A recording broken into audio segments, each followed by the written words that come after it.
Buenas tardes, soy Juan Carlos Moreno. A continuación voy a hacer un video representativo de la fase 5, elaboración del diseño de una estructura. Tenemos en la parte inferior 6 tramos de 1.5 metros que nos da un total de 9 metros. En la parte superior tenemos 10.392 metros, por lo que cada tramo, al dividirlos, me da un total de 1.73 metros. En la parte inferior, al ser tramos de 1.5, los vamos a poner aquí ya en la tabla de longitudes. Ya para sacar estos parales, traemos un ángulo de 30 grados, por el que sacamos la tangente, siendo así cada resultado. Eh, uh, Igual para cada uno de los parales. Al ser tramos que si los sumamos nos da el siguiente, entonces al tener esta tangente del triángulo ADJ podemos dividirlo, por lo que nos daría el triángulo ABL, y si lo multiplicamos nos da el triángulo ACK. Para este paral diagonal sacamos la raíz cuadrada de CK al cuadrado más KJ cuadrado. Teniendo las longitudes podemos hallar las cargas externas. Las cargas externas se dividen en cargas vivas y cargas muertas. Las cargas vivas son la masa de una persona por el área de influencia. En este caso, el área de influencia tenemos de 1.78 metros cuadrados. Lo multiplicamos por 70 kilogramos por 9,81 metros por segundo, que es la gravedad. Y aquí tenemos nuestra fuerza. Las cargas muertas son la sumatoria de la propia cercha, el peso de las correas, peso de las tejas, cargas por viento, y ahí tenemos la sumatoria total. Las cargas por cercha es la longitud que tenemos en total, son 32,22 metros por 4,48 kilogramos. 4,48 kilogramos es la masa total de la cercha, la masa por metro de la cercha, por 9,81 metros por segundo, que es la gravedad. Aquí tenemos nuestra fuerza en newtons. El peso de las correas tenemos la sumatoria, la longitud de la correa y la densidad de la línea celosía por gravedad. Tenemos el área, que son 30 metros, por 5 kilogramos, que es el peso de cada cercha, por la gravedad. Y aquí nos dan nuestra medida en newtons. El peso de las tejas es el número de tejas en el área de influencia por peso de la teja.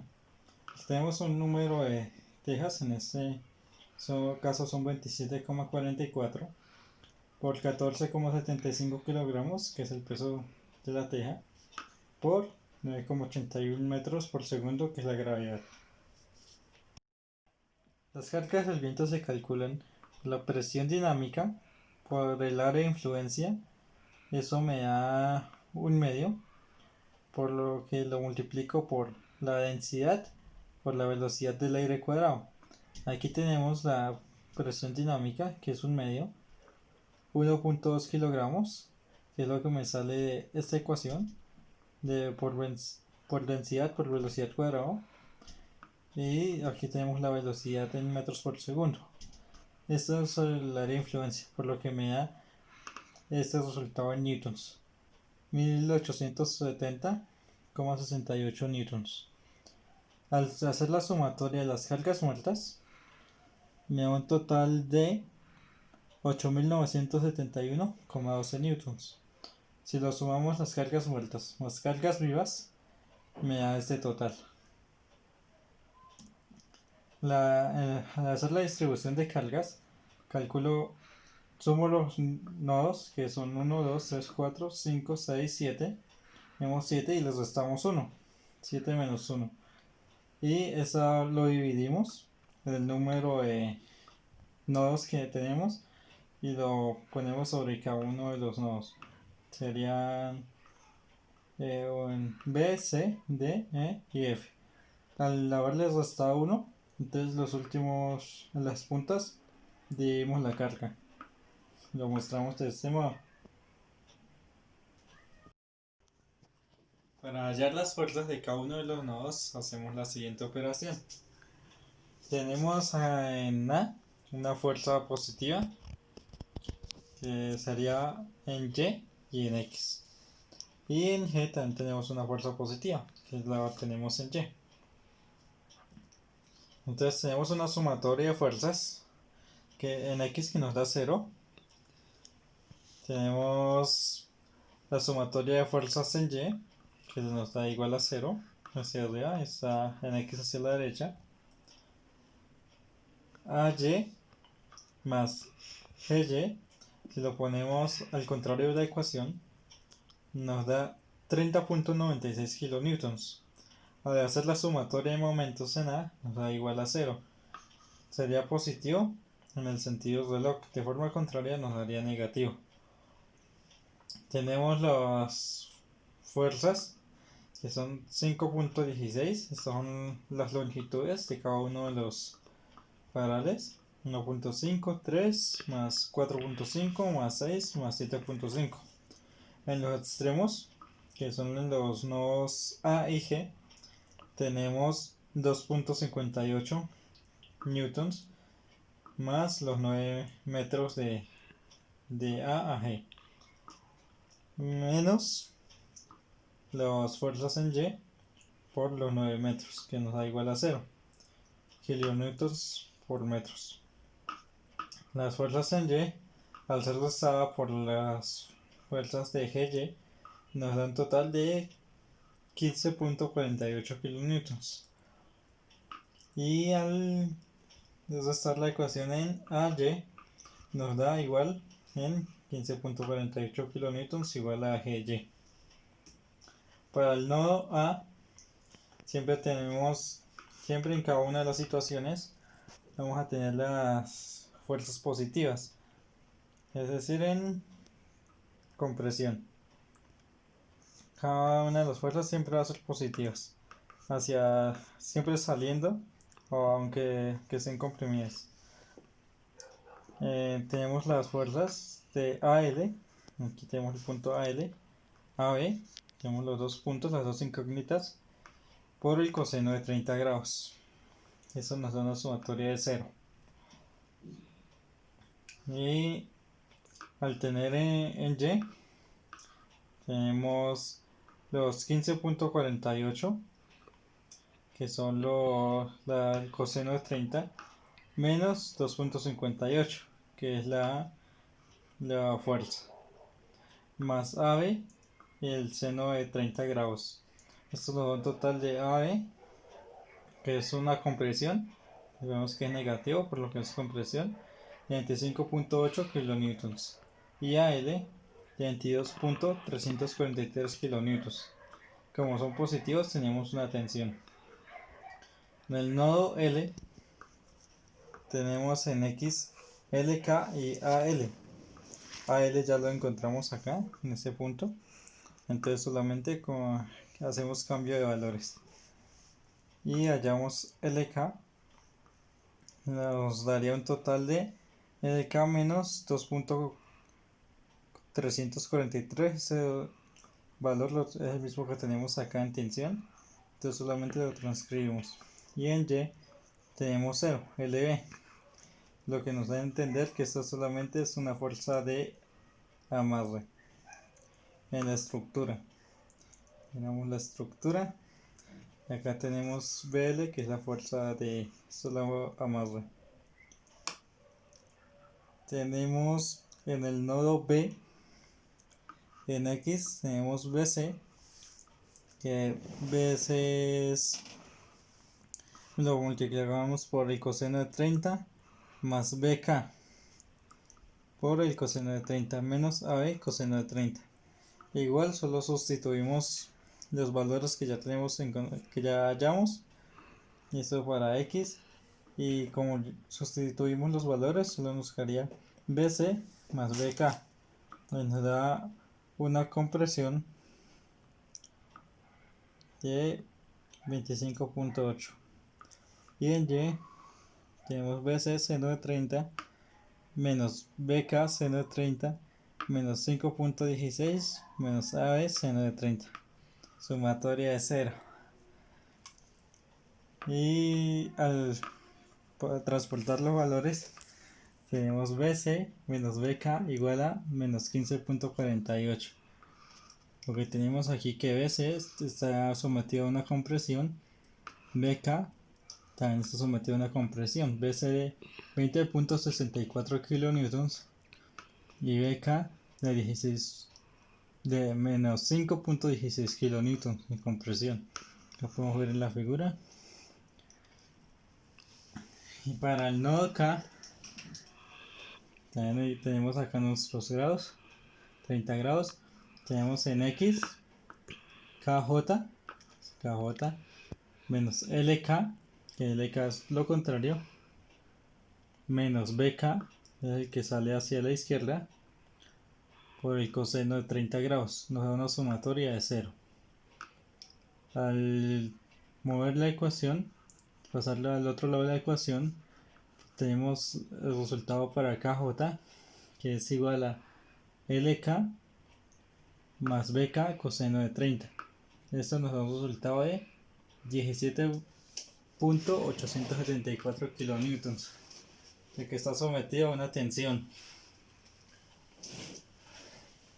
Para KC más BK, que BK lo tenemos acá, por seno de 30 grados es igual a 0. Si pasamos al otro lado de la ecuación, tenemos que KC es igual a menos BK seno de 30 grados.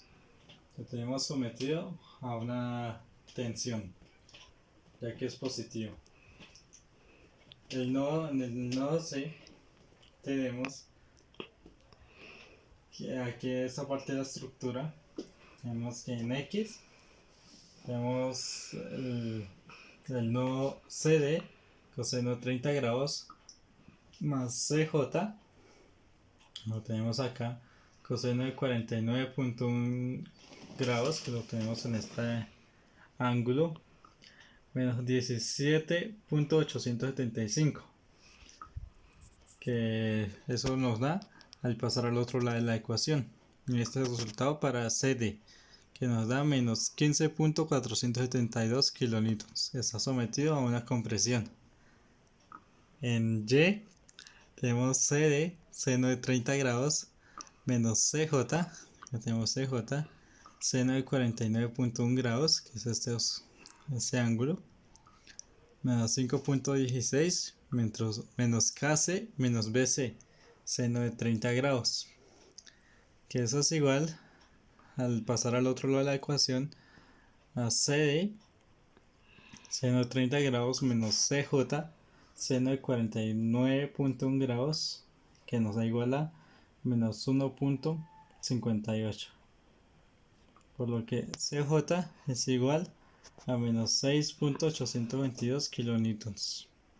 Está sometido a una compresión. En el nodo D finalmente tenemos el nodo D, que es realmente la punta de la estructura, la parte más alta. Tenemos sometido a la estructura de 30 grados a la izquierda y a la derecha. Y en X tenemos DE coseno de 30 grados menos CD coseno de 30 grados, que nos da igual a 0, ya que cada uno coge una dirección contraria. Lo que DE es igual a CD. En Y tenemos menos CD seno de 30 grados menos DE seno de 30 grados menos 5.16 menos DJ. Este 5.16 es el que pasamos del nodo anterior. Al pasar al otro lado de la ecuación, en función de EJ, tenemos menos CD seno de 30 grados menos DE seno de 30 grados menos 5.16. Y acá tenemos la resultante, que está sometida a una compresión, y DJ sometida a una tensión. Finalmente, en la tabla de valores podemos ver los nodos igual a los gemelos, ya que al otro lado de la estructura se mide en modo espejo. Y las fuerzas sometidas en kilonewtons En este caso es cero porque solamente es una barra de amarre y está sometidas a compresión o tensión dependiendo del caso. Al tener los valores anteriormente encontrados, como los vemos acá, tenemos las fuerzas internas, las longitudes. Procedemos a hallar el área. En la área tenemos acá los valores, esto lo encontramos en el libro de la biblioteca UNAT. Y vemos acá que para el ángulo que necesitamos de 3.2 tenemos un área en milímetros de 312. Pero como vamos a usar un ángulo enfrentado de este modo, entonces sumamos el doble, que sería 624. Aquí como tenemos el área en milímetros cuadrados y nos toca pasarla a metros cuadrados, nos da un total de 0.0006624. Todas las áreas van a ser iguales, ya que toda la estructura se fabrica con el mismo tipo de ángulo enfrentado. Al tener los valores del área, ya podemos ubicar el esfuerzo normal, que el esfuerzo normal es la fuerza de cada uno de los elementos sobre el área de cada uno de los elementos. En este caso nos da estos resultados. Y acá tenemos la longitud de cada uno. Para encontrar el esfuerzo admisible, el factor de seguridad, tenemos el esfuerzo admisible, ese ya lo tenemos acá, que es la fuerza sobre área, que lo hallamos anteriormente. Y en el factor de seguridad tenemos la fuerza que tenemos de tolerancia, que nos da en este caso 250, que es la fuerza de excedencia. O sea, no es que el material o sea, lo que se está expuesto a una tensión tiende a ceder, y entonces el rango de excedencia son 250.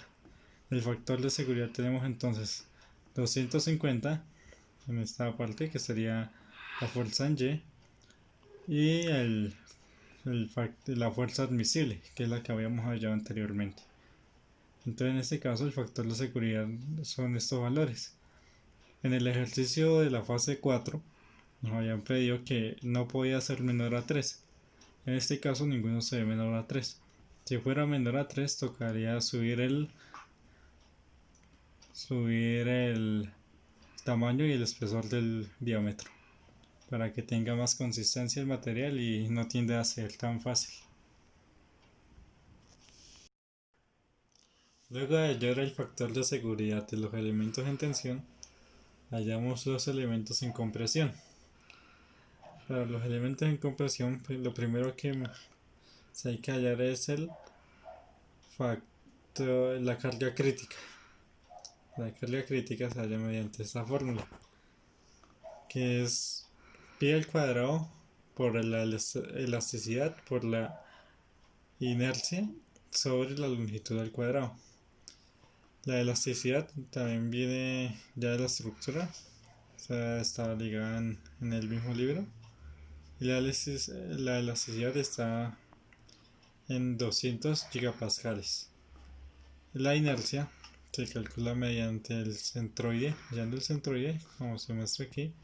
En este caso tenemos esta figura. Acá entonces hallamos la inercia, que es por el área de cada de y al cuadrado, y aquí es por el área de x al cuadrado. Después de tener la inercia, se calcula sobre la longitud del cuadrado, y así tenemos el valor máximo de la carga crítica. Siempre se pone el mínimo para que sea más segura la estructura y sea más admisible la carga. En el factor de seguridad tenemos ese valor de la carga crítica que salió de esta ecuación dividido en las fuerzas de tensión, que están en kilonewtons. Al tener toda la ecuación completa del factor de seguridad, tenemos aquí los valores. Ya con estos valores Vamos a determinar que ya cada una de las secciones de los resultados para la estructura están completos. Gracias, ha sido un placer.